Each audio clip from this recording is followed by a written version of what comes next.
Hello, Kapber. This is your medical esthetician, psychological first aid provider, Len. At ang ginagawa ko ngayon sa aking skin, ako ay mag-RF for facelifting at saka doon sa skin tightening because nung ako ay nagkaroon ng trangkaso, so pumayat ako, napapansin ko na masyadong nakasag yung skin ko kasi syempre mataba, syempre papayat ka nga, so yung excess na skin nandoon so inayos ko muna yung machine, sinet ko muna siya doon base sa kailangan nung skin ko, yung init para malip at the same time malaking tulong talaga yung aking serum na merong CoQ10. So ako hindi talaga ako nagtitipid pagdating doon sa sarili ko because alam niyo yun, pagdating sa aesthetic, ito na nga lang yung yung aking bisyo. So ba't ko patitipirin yung sarili ko? At the same time, pag meron talaga ako mga event or nakikita ko na hindi na ako natutuwa dun sa itsura ng skin ko, yan talaga nag-aesthetic procedure ako ng sarili ko. So lahat, self-service, because wala namang ibang maaasahan na gagawa sa akin yan. Though kaya naman ni Ellie, syempre hindi pa din yung when it comes sa ganito na mainit. Mainit kasi to, kaya kailangan sobrang maingat din, lalong-lalo na dito sa part ng mata dahil nga mahilig ako magbasa. So, minsan sobrang stress na dyan, syempre pag ang mata natin ay sobrang stress, yan yung kitang-kita na parang ang haggard-haggard mo naman, girl. Ganyan. So, ayan yung aking mga i-priority. So, itong video na to ay live talaga to. Dinownload ko lang para nga mai-upload ko din dun sa aking YouTube channel. So, ayun lang hanggang matapos to RF yung procedure. Plus, may mga tips din po ako. I hope makatulong at may enjoy nyo din. Yun lang po. God bless everyone.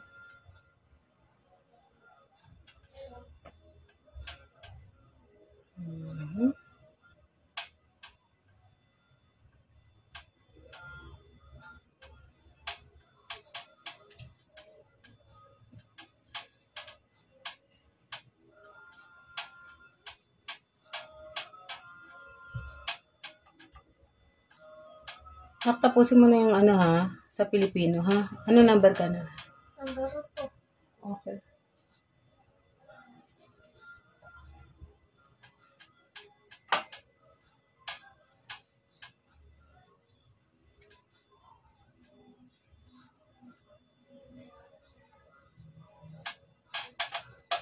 Grabe, sarap talaga na dito sa may bandang eyes. Yan yung mga favorite ko. So, ano ba? Wala naman. Ka lang, ha? Hindi natin. Dito sa aking chin.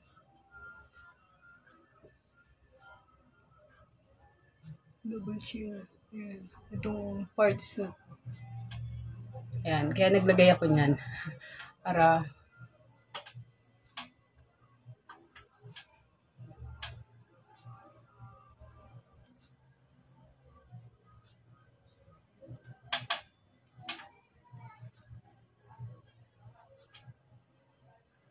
ito yung RF. So, may cavitation. Yung cavitation, yun yung pang lusaw ng parts. Tapos, ito yung pang-firm. Pero, dahil nga pumayat na ako, hindi na yun yung ginamit ko. Teka, next tayo, live tayo. Okay, guys. Good evening. Ako ay nag-RF. No? Kasi nga, nagsag yung skin ko dahil pumayat yung mukha ko. Kasi ako pag pumapayat ako, ang unang pumapayat sa akin mukha. Ayan. So, dati,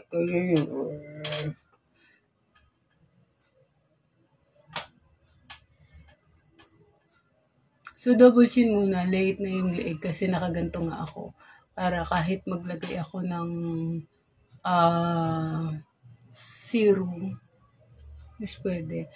Actually, yung ibang ginagamit dito yung yung pangalan nun, parang ultrasound gel. Ako serum with CoQ10. So, bihira ko naman gawin yung ganito. Pero talagang, naka-CoQ10 ako. Ayan. So, kung ilabas yung aking jawline. Tsaka yung aking cheekbone. So, feeling ganda-gandahan na naman ng inday nyo, no? Tapos, yung aking under eye, no? Kailangan nakapikit lang. Wala. Self-service ako palagi. Kaya may ibang gagawa nito para sa akin, di ba? Kundi ako lang. So, ayan. Ang ganda kasi dito, nare-relax ka, no? So, guys, sa akin, mahilig ako magbasa. Basa ako ng basa. So, syempre, yung sa eyes, no? Nung tinrangkaso ko, 3 weeks, grabe, sabi ko, lo, mukha na ako zombie. Feeling ko, dry na dry yung skin ko. Pero hindi ko pinagsabay-sabay yung procedure kasi ayoko din mabigla yung skin. Kasi tapos na ako dun sa era na patay gutom sa aesthetic. Tapos na ako dun sa era na patay gutom sa mga ganitong procedure. Nung dati, nung talagang butas-butas yung mukha ko, nung tad-tad ako ng tigyawat, no, pumasok ako sa derma na hindi talaga maganda yung balat ko. Kumbaga, okay yung ganito, legs, katawan, okay, pero pagdating sa mukha, SpongeBob. Hindi, totoo talaga, SpongeBob talaga yung mukha ko dati. Tapos, hindi naman ako maitim. Pero, SpongeBob ka nga lang, di ba? So, makikita nyo ba dito? Wala na yung aking, wala na yung scar. So, yung huli kong video is yung skin restoration treatment na talagang ang tinarget ko is yung dito. Because yung scar niyan, sobrang kitang-kita. No? Ngayon, wala na siya. Wala na yung aking scar dyan. No? Kikita nyo. Dati, pag ginanyan mo, kita na.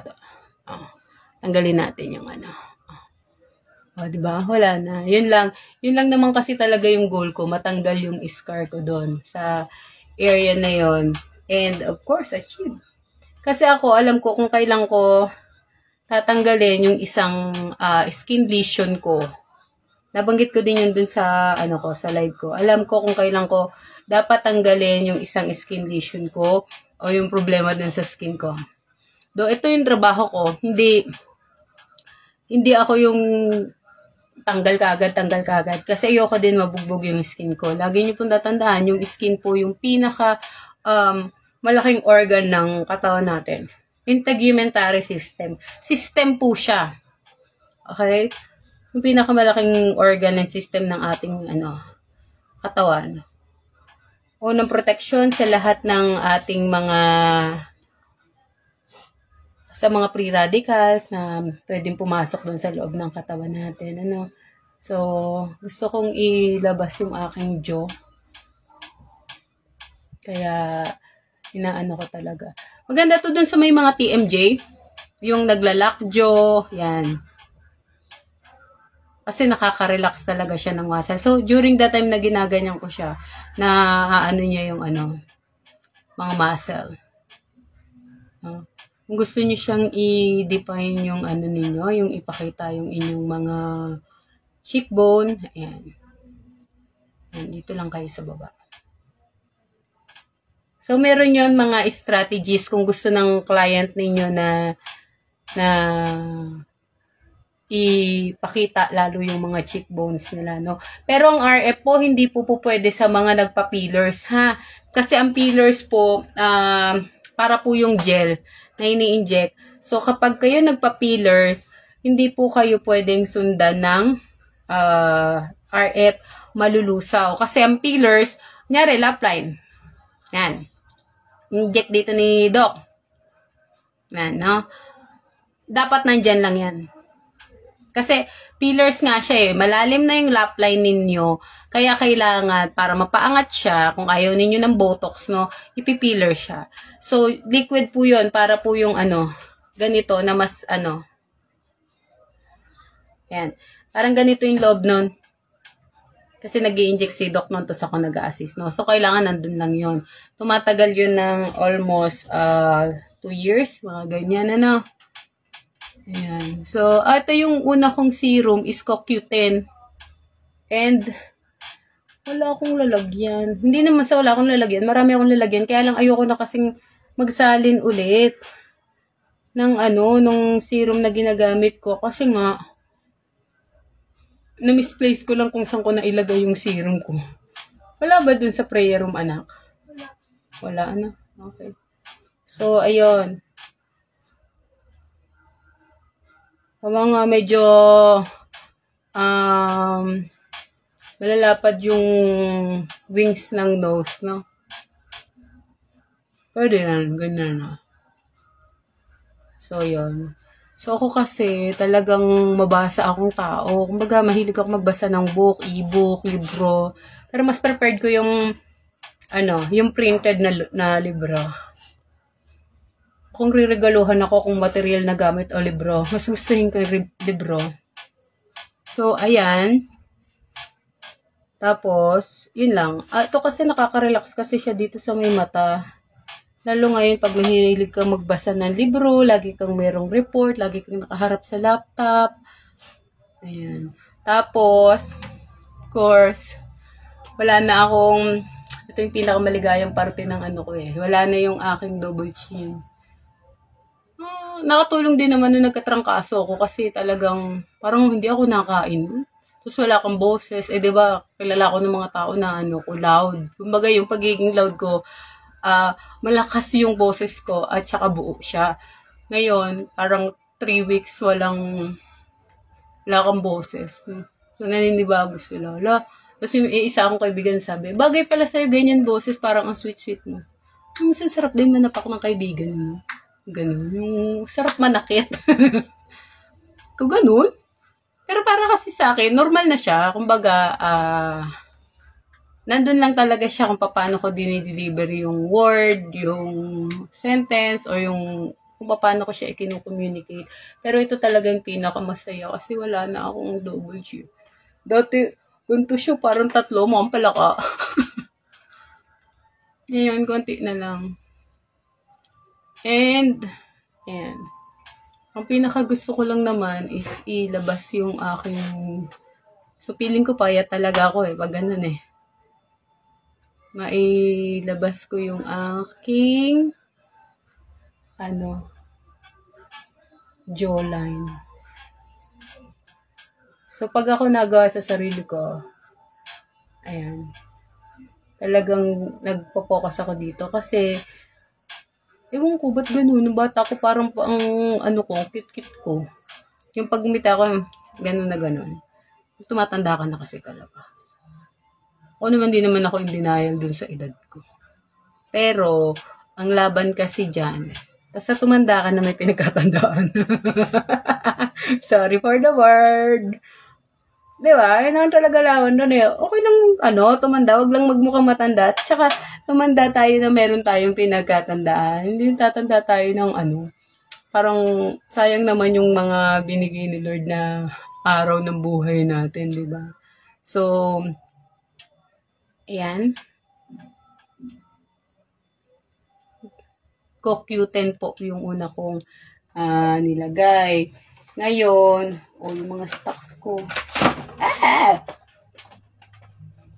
Nandito pala lahat kasi nung gloves ko. Kalimutan.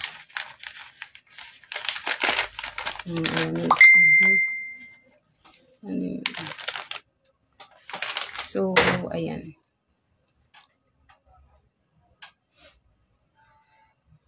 Ako, after ng isang serum,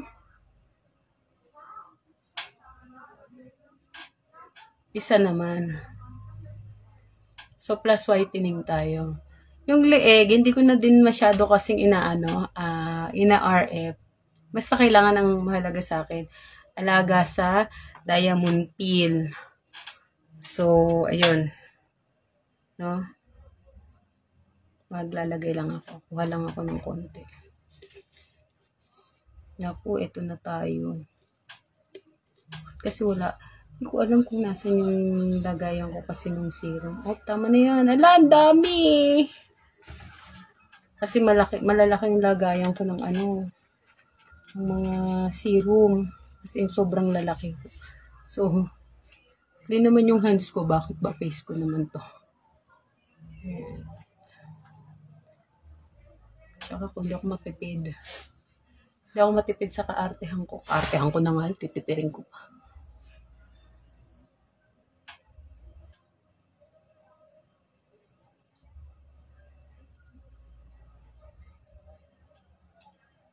Yun naman ang katuwiran ko sa sarili ko. Ito na nga lang yung bisyo ko, titipirin ko pa. Ba't naman kasi ako nahawa sa mga ganitong klaseng bisyo? Influensya ng mga dermatology to eh. Sinisi yung mga derma. Pero hindi talaga na-enjoy ko naman yun na talagang during that time na gusto ko na mas mainit pa. So ito, doon natin to. Ayan. Kasi, ano na yung ginamit ko? Yung whitening serum na with collagen, hyaluronic, lahat na full blast na siya. So, mas mataas na yung heat, no? Yung init, kaya kailangan mas mabilis na. At mas aware. So, walang problema to doon sa mga pasyente. Alam niyo bakit? Kasi kayo, nakapikit kayo. Pero pagkagaya ko na ako lang, sa sarili ko, kailangan mabilis. Kasi yan, nakikita yung init na yan. Yung liwanag na yan. Heat yan. Hindi ako pwede magtagal sa isang area. Because mapapaso na. Mapapaso na ako. So, kung ang gusto ko ay more on dito, ayan.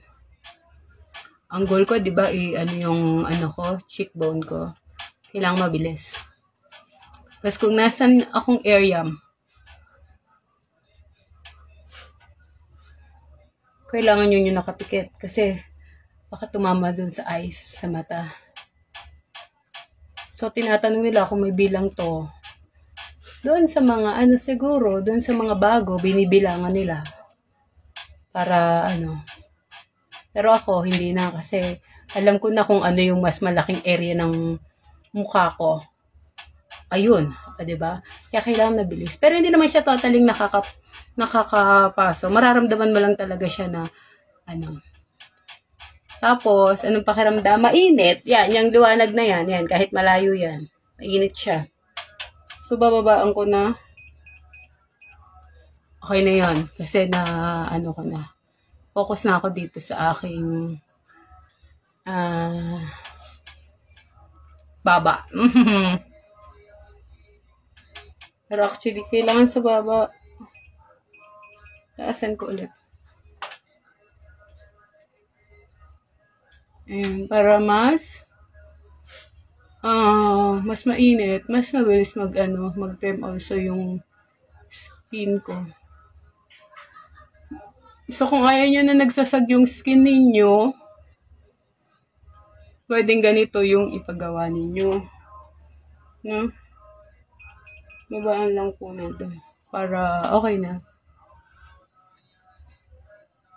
Kasi ako, ang goal ko lang naman nga, yung cheekbone, yung jawline, yung aking double chin. Because, ito yung mga area na, ano to? Sorry, excuse me guys. Ito yung area na malalaman, matataba. Pero pagdating dito, hindi. Pero kailangan nyo pa din siyang papadaanan kasi nakakatulong to dun sa collagen induction. So, kung kagaya ko, meron kayong mga wrinkles, makakatulong siya. So, yun, sa mga ayaw mag-botox, salagaan nyo na lang po yung sarili nyo ng mga aesthetic procedure, combination, na makakatulong din po sa inyo kung ayaw nyong nagpapabotox kayo, no? Parang sa akin nga, yun yun.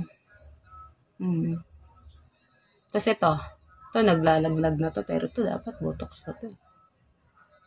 Yan. Diba? Pero okay lang, kasi 36, hindi ko pa naman masyadong problema, pero nagsisimula na. No? At saka the more na dry yung skin ninyo, prone talaga kayo sa wrinkles. Pag masyado namang over-moisturize yung skin ninyo, acne. Yun. So ako, binabalance ko lang siya. Pag meron akong nakitang problema dun sa skin ko, medyo nagiging oily ako, titignan ko kagad, ano yung lifestyle ko. Baka naman ito, mga nakaraan, hindi na kami masyado nagwa-water or hindi na ako nakakapag-water masyado. Yung mga ganong aspect. Diba? Hormonal imbalances. Yan. Oh my gosh, ang sarap ng ganito. Ito talaga yung pinaka-favorite ko. Galing ako kala kuya kanina. Galing kami doon. Tuwa ako doon sa pamangkin ko. Ang galing-galing na nila mag-drawing also. Ayan. So, nakaka-relax siya talaga sa mukha. Promise. Ba't na-stress ka na naman? Bakit nagaganyan ka? Na-stress talaga ako kasi nga, pag nakikita ko yung mukha ko na parang sag na sag, sabi ko, RF ko na nga to. Total, maarte naman ako. Ito lang naman ang kaartehan ko sa buhay. Natutuwa talaga ako sa sarili ko. Ayan. Tapos, ayun nga, nabanggit ko na okay to dun sa may mga TMJ po. Ano? Kasi nga, namamassage yung inyong yung inyong skin. Tapos, suggestion ko kung magpapaganito kayo. Kasi typically, ang ginagamit lang talaga is yung ultrasound gel. Maganda po may CoQ10. Kasi talagang ililip din ng CoQ10 yung skin ninyo. Tapos, yung may hyaluronic, collagen. So, yung akin kasi. Ito yung may CoQ10 ko. Ayan. Kita ba? Hindi kita. Huwag ka na. Ayan. Ayan, pwede na yan. Tapos, exit ko na. Ayan, multipolar yung gamit natin. Ano? Tapos, ito, hindi to binabasa, pero ang pang-sanitize ko dito is yung isang klase, yung UV. No, so, ilagay mo muna yun dyan. At yun yung isa sa pinaka, din, nahirap. So, ako hindi ko muna tawag dito, hindi ko muna siya tatanggalin or pupunasan. Hayaan ko lang muna siya na ma-absorb. Ayan, nung aking skin because CoQ10 plus yung merong hyaluronic at yung may EGK. Diba?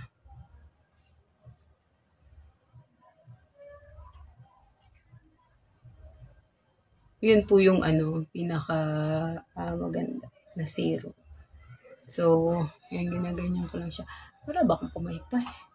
Nakapakibot nga yung pamaypay ko doon sa sa lagayan. Doon sa may karton yung mga lagayan ng mga gifts. Yung color yellow. Ano number ka na sa Pilipino?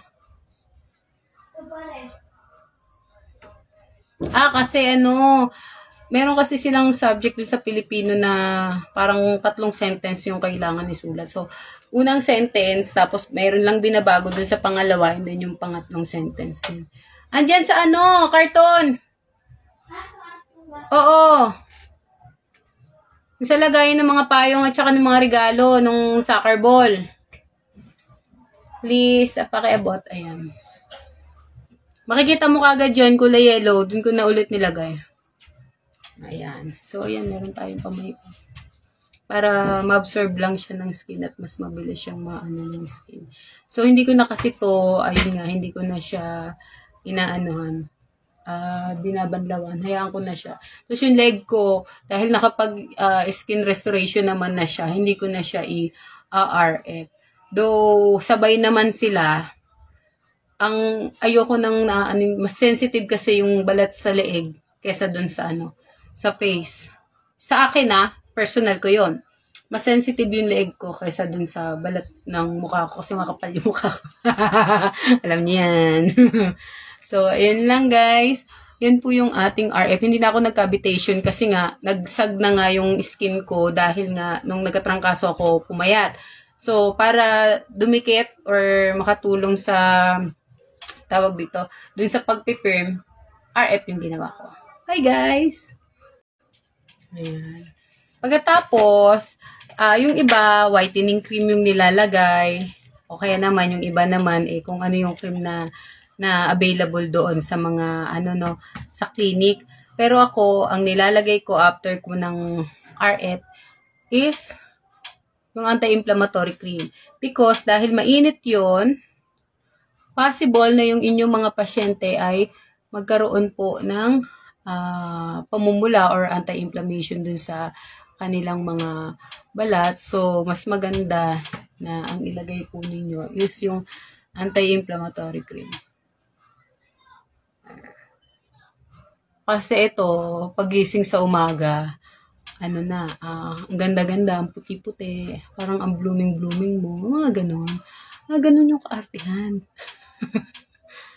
Ayan. So, medyo napakapal lang ko na, nakapal lang ko ng konti. Pero okay lang yan kasi mabilis naman yan na-absorb ng aking skin. Pakitakpan nga ng may. Salamat sa aking assistant, si Ellie. So, may mga pagkakataon din kasi na ayan, may mga tigya-tigyawat na siya. Kasi nga, syempre, hormonal imbalance. Bata pa, di ba? Nagbibinata na, 9 years old yan. Yan, nag-start na yung hormonal imbalance ng mga kabataan. So, mild lang yung hawak niyo dun sa skin nyo. Ayan. So, again, highly recommended pagtapos ng isang procedure, may pamumulang, kagaya niyan, may pamumulang konting mangyari doon sa balat ng pasyente ninyo. Pwede naman kung ano yung mga available ninyo dyan. Kasi, nyo naman yun sequence nyo naman yun di ba? Rulings nyo yun pagdating doon sa mga clinic ninyo. Pero kami ni Doc, anti-inflammatory. So, yan, magdamag na yan. Wala naman nagbago sa mukha ko. Pero, yun pa din. Pero doon sa loob niyan, meron yung nagbabago. Kasi kanina, ramdam ko yung init niya. Tapos, ayan. Hindi kasi ako nakapag-picture na before and after. Basta pag nagla-live ako, okay na yan. So, at least hindi na siya ganun ka sag na sag. So, ayan. Yun lang. And, ang cute ng bib ko, di ba? Parang baby yung pang So, yun lang guys. And God bless everyone. Kailan ko ba ilalabas? Basta ilalabas ko na rin yung yung aking vlog. Natapos ko na yung pinakamahaba. Inuna ko muna yung pinakamahaba. Kasi tinry ko, sabi ko, tignan ko nga kung hanggang saan na yung kaya kong magsalita. So, parang 1.5 hours. So, ibig sabihin, ako kasi kaya ko magsalita ng 3 oras nang walang hinto. Or kumbaga yung speak talaga, yung talk talaga. So, 1.5 hours. Kaya na. So, konti na lang yan. Pinagpahinga ko lang siya ng 2 days. Malamang nga yung 2 hours na yung kaya kong idire-diretso. And then 3, 4. Ganun lang. So, abangan nyo yung vlogs natin. 3 yun. 3 magkakasunod yun. Bye guys!